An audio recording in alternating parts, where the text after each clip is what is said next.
Thermalie 2016, nous sommes avec Madame Carole Robert, qui est présidente d'une association sur la fibromyalgie. Première question, j'ai mal épelé le nom de l'association, j'ai peut-être estropié votre fonction. Est-ce que vous pourriez nous en dire deux mots de l'un et de l'autre? Alors, je m'appelle bien Carole Robert, je suis présidente de Fibromyalgie France, qui est une association nationale qui existe depuis 15 ans cette année. Nous fêtons en avril nos 15 ans, qui est agréée par le ministère de la Santé depuis 2007. Alors, cette association, je discutais un petit peu avec vous avant, il y a un certain nombre de choses que j'ai trouvé extrêmement positives de la part d'une association de patients, c'est de mener des enquêtes, de chercher des choses objectives en coopération avec le CNET, l'organisme qui centralise un petit peu les établissements thermaux. Et simplement, j'ai retenu que vous aviez récemment eu les résultats d'une étude, mais cette étude, avant qu'on en parle, elle est partie au départ d'une enquête. Et cette enquête, donc, elle a été finalisée, terminée, vous en avez eu le résultat. Est-ce que vous pouvez nous en dire deux mots? Effectivement, en 2010, nous avons réalisé une enquête auprès de 500 patients avec le CNET en partenariat.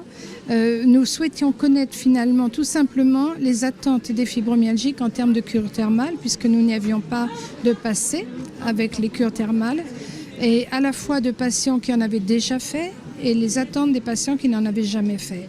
Donc ça a été assez instructif, et à partir de là, sur 2 années, nous avons mis en place des outils d'évaluation, 3 outils que nous avons proposés à 2 centres thermaux, la Malou-les-Bains et Barbotan-les-Thermes, en partenariat avec la chaîne thermale du Soleil. Et ces 3 outils, dont 2 sont informatisés, ont été suivis par 200 patients.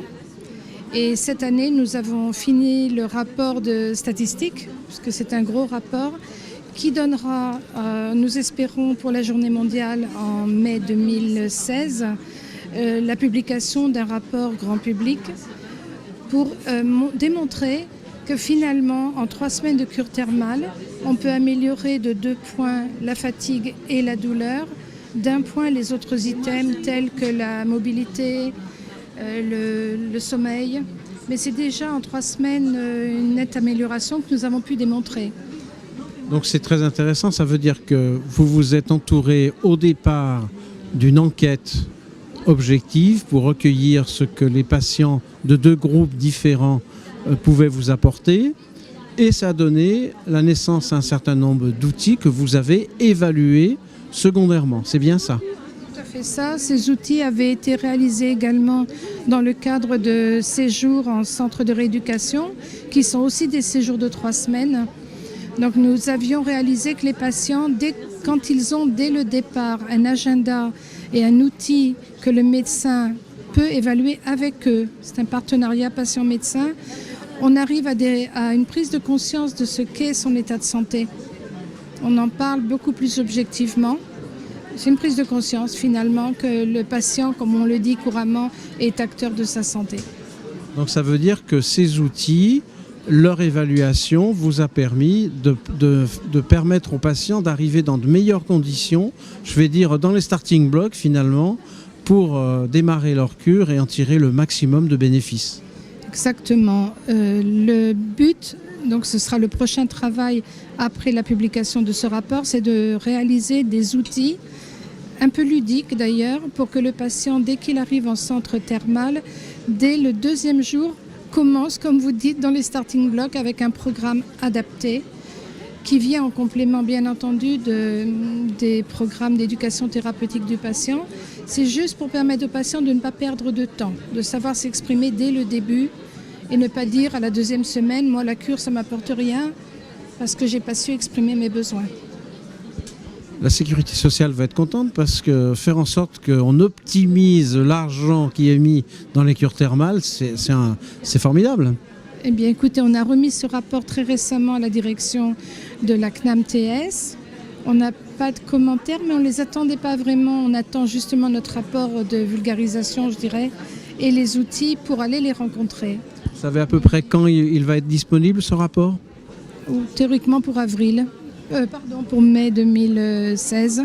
Pour la journée nationale. Mais ça a été bien accueilli et par le ministère et par la CNAM-TS, mais ils ne savaient pas ce que nous allions en faire encore. On n'aura peut-être pas l'occasion de se rencontrer pour la journée nationale, mais j'espère que ça va, dans un an, Termali 2017. Et là, vous aurez de l'objectif, du concret et peut-être d'autres projets en route, parce que j'ai l'impression que quand même ça fourmille. Hein. Il y a un autre projet qui vient de naître hier soir.